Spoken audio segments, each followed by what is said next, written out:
Sometimes you find a yarn that you love, but it's too thin for the project you want to make it with. This happened to me when I wanted to design Agda the Chicken bag. I found this lovely wool yarn in fingering weight, but I wanted to use a 4.0mm crochet hook. So in this tutorial, I'm gonna show you how to triple your yarn in a very simple way. Let's start with folding your yarn into 3, like so. You can't really do this part wrong, I've noticed. You will have a loop here and you will have a loop there. We are from here on gonna imagine that this is one strand of yarn.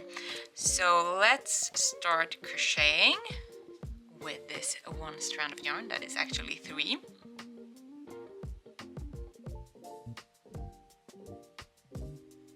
I make a magic circle just for funsies.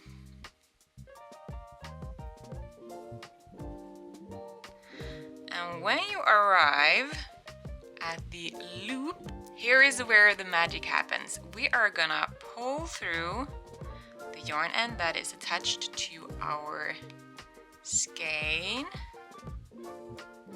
You can do this as long as you wanted to. The longer it takes for you to have to do it again. And now we have continued our triple yarn. So now we just continue. This is a really handy thing when you have a lot of thin yarn, but you might not be in the mood to crochet with a really small needle. This is a simple way to make your yarn way thicker and don't have to use several skeins of yarn and attaching them together. This is just one skein and one yarn end that you keep working with. Good luck with your project!